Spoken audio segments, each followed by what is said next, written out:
हाय, good afternoon. CNBC आवाज Motilal Oswal studios में आप सबका स्वागत है। बारी है आज के यानी कि वेडनेसडे के सास बहू और सेंसेक्स की। मदद करने के लिए कोलकाता से ट्रेडर और मार्केट एक्सपर्ट अमित सेठ साहब आप सबको आपकी स्क्रीन पर नजर आएंगे। Amit ji, welcome on the show. Good afternoon आपको। बस बातचीत की शुरुआत करेंगे कुछ देर में। पहले अगर आप चाहते हैं शो में आना और उसके लिए सास बहू और सेंसेक्स की टीम से कांटेक्ट करना चाहते हैं तो ये तरीके हैं। व्हाट्सएप पे 7045220000 नंबर है। ये फ्लिप होगा तो ईमेल आईडी सास बहू और सेंसेक्स @nw18.com ये ईमेल आईडी पे अपना मेल भेज सकते हैं। वैसे इस समय सीएनबीसी आवाज की टेलीफोन लाइंस भी खुली हुई हैं। कुछ सवाल अपन यहाँ पे भी लेने की कोशिश करेंगे, वो नंबर्स भी स्क्रीन पे। खैर,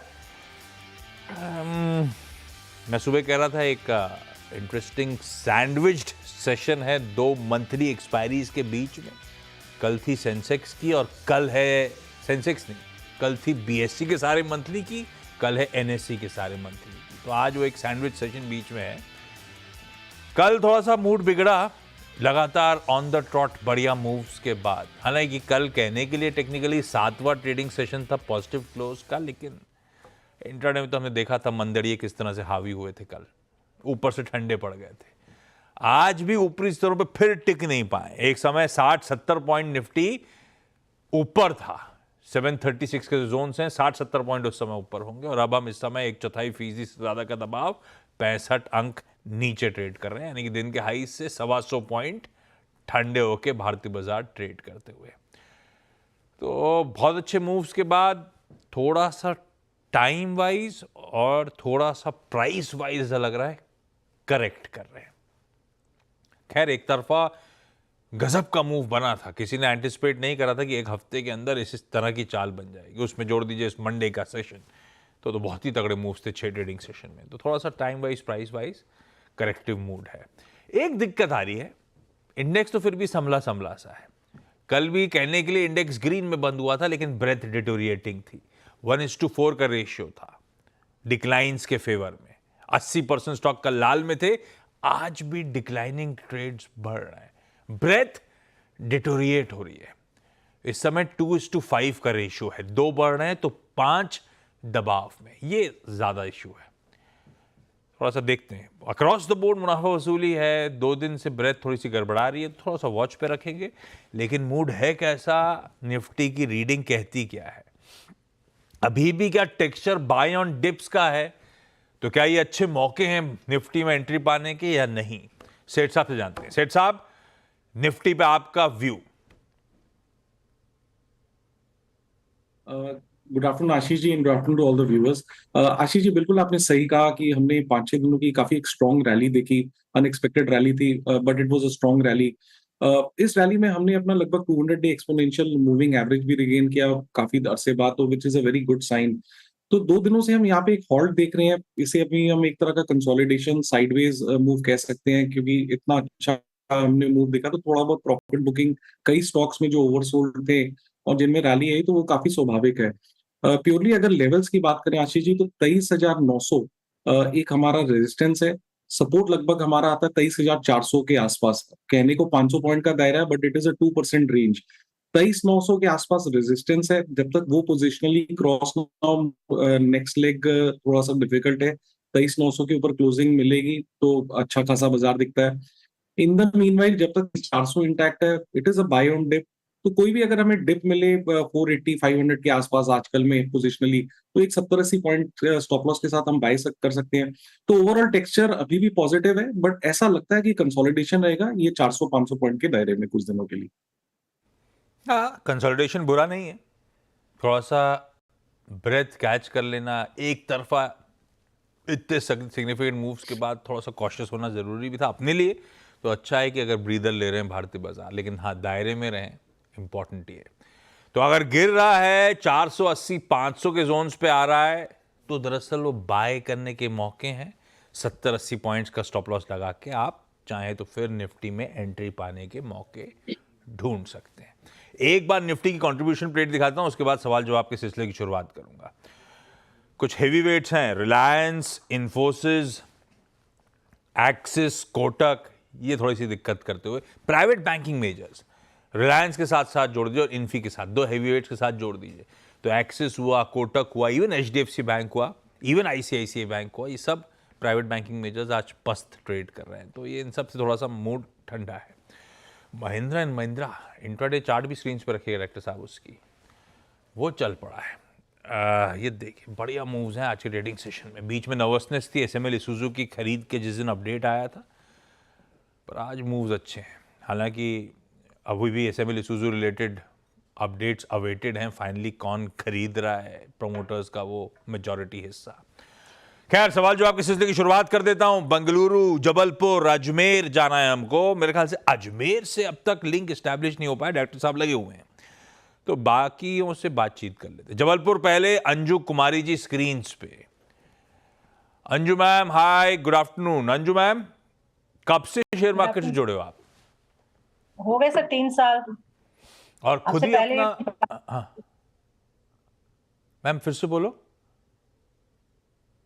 आपसे एक बार पहले भी बात हो चुकी है सर, 3 साल हो गए हमारे हाँ, मार्केट में आए। और क्या 3 साल का सफर कैसा? स्टॉक कैसे चुन रहे हो अंजू मैम? सर कुछ तो आप लोगों का वो है, और कुछ हमारे एक ब्रोकर हैं, वो हमें सजेस्ट करते हैं जो हमारे एजेंसी से हैं, तो बस आइडिया लेती। अच्छा, जिसमें अंजू मैम 70% 70% क्या सीएनबीसी का योगदान है। तो मतलब जो एक्सपर्ट सुबह टॉप कॉल वगैरह देते हैं, आप उनमें सिलेक्टिवली खरीदारी करते हो या बिकवाली करते हो, जैसा बोलते हैं? Yes yes. Perfect. Anju ma'am, पहला सवाल कौन सा? सर पहला सवाल है, बीएल 80 शेयर है हमारे पास 101 में, और एलटीएफ एक एक करके लेता हूं, पहले एक लेता हूं। भारत इलेक्ट्रॉनिक्स 101 की खरीद। अरे वाह अंजू मैम, अब इसमें पूछूं क्या? बने रहना है, मुनाफा बांध लेना, ऐसे पूछूं या कोई और सवाल है? ऐड करना है, क्या पूछूं?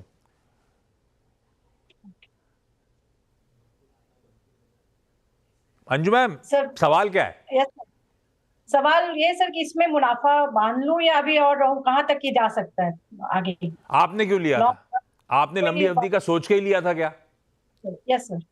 Yes sir. आइडिया कहां से आया था? बहुत बढ़िया आइडिया था। आइडिया कहां से आया? गाबा सर का आइडिया था सर। गाबा सर ने ट्रेडिंग दिया था आपने, और टारगेट अचीव होने के बाद मुनाफा नहीं बांधा है ना? ठीक है, किस्मत राइट कर गई, बढ़िया है।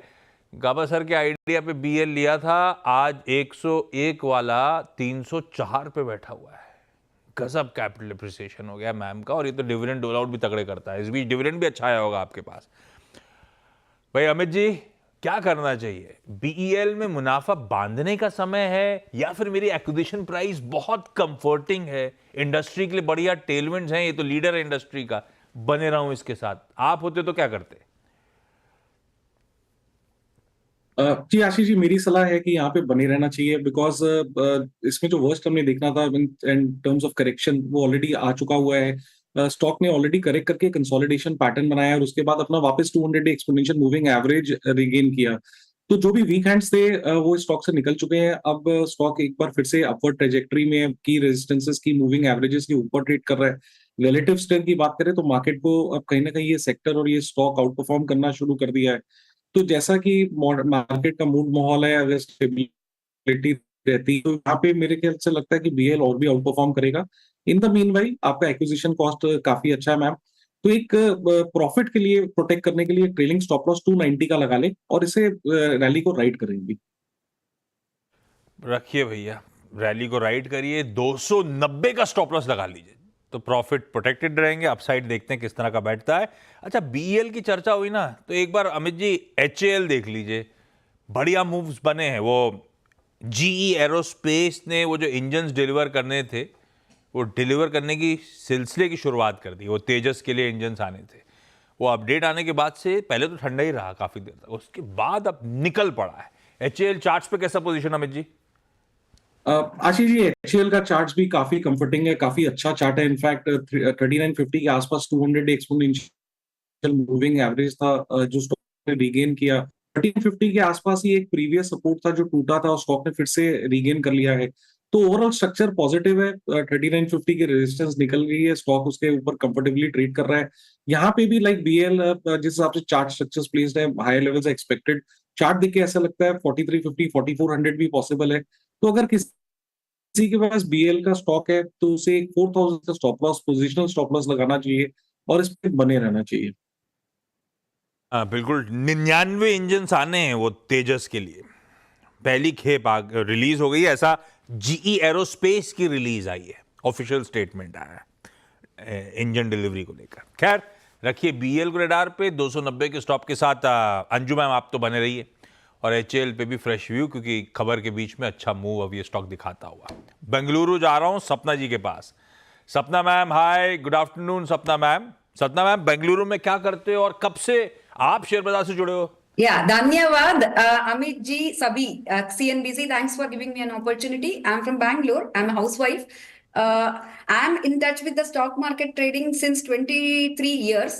But I was very much active almost 18 years for various reasons. Then I I studied for myself all the related websites like NSE, BSE, and I am very eager to keep in touch with the data from the professionals like you all. And day to day, I'm eager. I'm not from this background, financial background. I'm a civil engineer. I'm a housewife as of now. बच्चे का पढ़ाई and all that. I'm managing this with that. 23 साल से stock market से जुड़ी हैं ma'am और अपने आप को अपडेटेड रखती हैं पढ़ के, अलग अलग स्रोतों के थ्रू, सोर्सेज के थ्रू, एक्सचेंज की वेबसाइट वगैरह सब पढ़ती रहती हैं। गुड। अच्छा, पोर्टफोलियो कैसा कर रहा है मैम? लॉन्ग टर्म के हिसाब से इन्वेस्ट करते हो स्टॉक्स में और स्टॉक्स खुद ही डिसाइड करते हो आप? I'm more of an investor than trading. I can say 10% मैं की हूँ, intraday पे की हूँ and all that, but more of an investor and I'm a person with lot of patience. Long term नजरिया रखती हूँ. IREDA, IFCI, this kind of stocks, and of course I keep an eye on penny stocks too. It's not that I'm equally eager on all segments of stock market trading, to be very frank, but long term investment नजरिया definitely है sir, because patience pitches. नहीं कोई small cap पेनी क्या, जहाँ पैसे की opportunity लग रही है, कॉन्फिडेंट हो आप, पढ़ लिख के घुस रहे हो तो क्या दिक्कत है, पैसा जहाँ बनना है बने। पर हाँ पेनी स्पेस में थोड़ा कॉशियस जरूर रहेंगे, बाकी लोग सब ध्यान रखिएगा। सपना मैम पहला सवाल कौन सा? IREDA के बारे में, IREDA, actually I got allotment in IPO, but actually I made a rush of decision, like when I got Munafa, then I mean the profit, I just exited. Later on 15 days I observed it came, it shooted up like anything, then I took the re-entry at 103.36, like for example like 5,000 shares like that. So this is my thing, and long term nazariya definitely hai. I had seen hefty profit, but I didn't exit. I have a lot of patience in that. Again, it has come down, but still I'm in profits. Yes. Long term का तो नजरिया, listing में आपको IPO allotment हुआ था, listing में तो double पे हो गई थी है ना, 30-31 वाली 60-70 पे हो गई थी लिस्टिंग, वो निकाल दिया था, बाद में फिर 15 दिन बाद आप एंटर कर गए। Exactly. बढ़िया बात है। And I would like to know 1 year nazariya and 3 year nazariya on this particular stock. For example, even 5 year nazariya. I'm with that. Charts पे ये समीकरण बिठाना थोड़ा मुश्किल हो जाएगा, फिर भी अमित जी ज्यादा बेहतर बता पाएंगे। अमित जी जितना दूर का देख पा सकते हो आप, IREDA कैसा पोजीशनड है, कोई लॉन्ग टर्म इन्वेस्टर के लिए क्या व्यू बनता है? जी आशीष जी, पहले तो बात करेंगे जो इसमें रिसेंट करेक्शन आया था, दैट इज चार्ट्स देख के लगता है कंप्लीट है। स्टॉक में सेलिंग एग्जॉस्ट हो गई है, तो इंपॉर्टेंट चीज पहले ये होती है देखना स्टॉक में कि यहाँ पे चार्ट्स देख के क्या आपको लग रहा है कि सेलिंग एग्जॉस्ट हो गई है? डेफिनेटली एग्जॉस्ट हो गई है। स्टॉक ने एक अच्छा खासा करेक्शन देखा, ऊपर में लगभग 300 रुपए का हाई बनाया था और नीचे 150 तक आ गया। अब स्टॉक रिगेन करने की कोशिश कर रहा है अपने इंपॉर्टेंट लेवल्स जो कि इसने किए हैं। 158 का एक रेजिस्टेंस था जो रिसेंटली 3 दिन पहले स्टॉक ने रिगेन कर लिया है, that was a big resistance. 10 और 20 डे एक्सपोनेंशियल मूविंग एवरेज का क्रॉसओवर है और ऑलमोस्ट 50 डे के आसपास कंसोलिडेट कर रहा है। तो मेरे हिसाब से अब ये स्टॉक हमें होल्ड करना चाहिए। सेलिंग एग्जॉशन जरूर नजर आ रहा है, थोड़ा सा इसको टाइम दीजिए कंसोलिडेशन का। मुझे लगता है यहाँ पे हायर हाई हाई लोस के पैटर्न बनेंगे और आशा करता हूँ ज्यादा नहीं, in the immediate near term यहाँ पे 190 से 200 तक के टारगेट्स पॉसिबल हैं। उसके बाद इस स्टॉक को हम फिर से रीअसेस कर लेंगे। इन द मीनवाइल 157 का स्टॉप लॉस लगाएं और इसको कंफर्टेबली होल्ड करें। ओके, ये हो गई इरिडा पे बातचीत। लौटता हूँ आप लोगों के पास। एक फ़ोन पे थाने से दीप्ति चौहान जी जुड़ती हुई। दीप्ति मैम नमस्ते, गुड आफ्टरनून। पूछें अपना सवाल दीप्ति मैम। गुड हाय आफ्टरनून मैम। सर। हाँ हाय हाय। हाँ, आपसे बात करने में बहुत खुशी लग रही है मुझे। क्या लग रही है? खुशी लग रही है, आपसे बात करते कंफर्टेबल लग रही है। खुशी लग रही है चैनल पे आने की, किसी और चीज़ की? नहीं नहीं नहीं नहीं, आपका सेगमेंट मुझे बहुत अच्छा लगता है। थैंक यू दीप्ति मैम, आप ही के लिए तो करता हूँ। आप सवाल पूछो। हाँ। स्टॉक कौन सा? मेरा अदानी पावर का है, 50 शेयर है 550 रेट पे, तो लिए थे मैंने लॉन्ग टर्म के लिए। तो उससे सवाल पूछना था कि क्या करूँ, उसका रखूँ या रखूँ। ये बताओ, आप स्कूल में पढ़ाते हो या घर पे कोई छोटा बच्चा है? हाँ, छोटा बच्चा है लेकिन अभी तो मेरे पास में नहीं है। नहीं, पास में नहीं, क्योंकि आपने जो फोटो भेजी है उसके में पीछे नंबर चार्ट लिखा बना हुआ है ना? हाँ, घर पे बच्चा चिपका तो रखा है। है आपने? हाँ ओके, हाँ। हाँ, वो नंबर 4 उसी का है। समझ गया मैं। अदानी पावर, अमित जी 550 की खरीद है। दीप्ति मैम लंबी अवधि के लिए खरीदा है ना? मतलब 2-3 साल के लिए। नहीं, काफी है।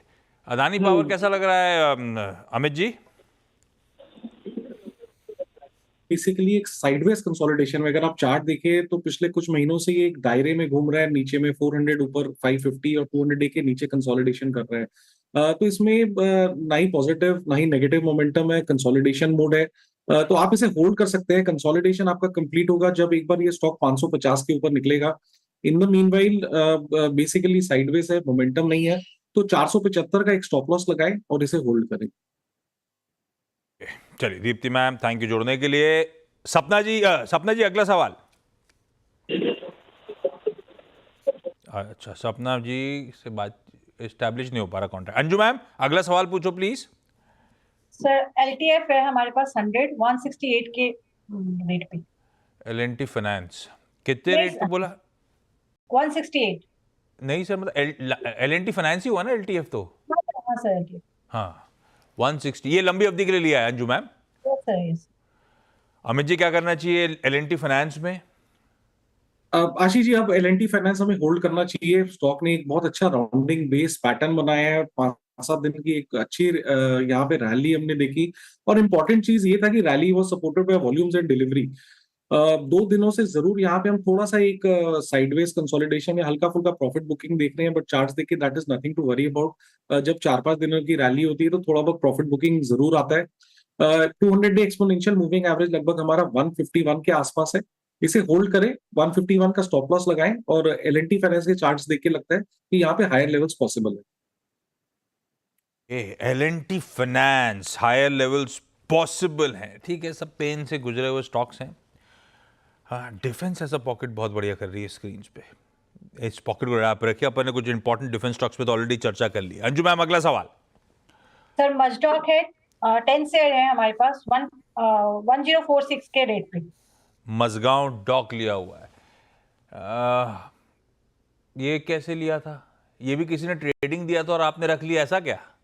नहीं सर, ये मैंने खुद से खरीदा था।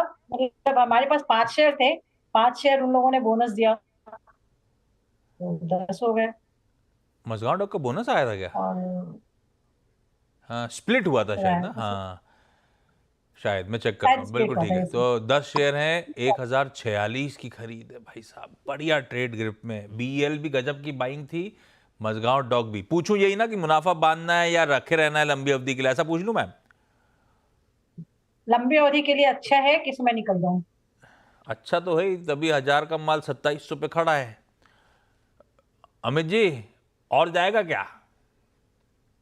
जी आशीष जी, प्योरली चार्ट्स देखें तो काफी बेहतरीन चार्ट्स अब यहाँ पे बन चुके हैं। 8-9 महीने का एक कंसोलिडेशन कंप्लीट हुआ यहाँ पे।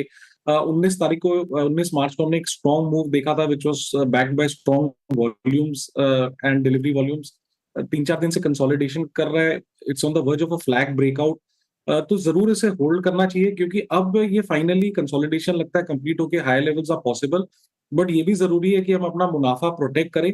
तो एक 2550 का स्टॉप लॉस लगाए और अपना मुनाफा उन लेवल्स पे प्रोटेक्ट करें। उसके नीचे जाए तो एग्जिट करें, नहीं तो इसे होल्ड करें फॉर हायर लेवल्स।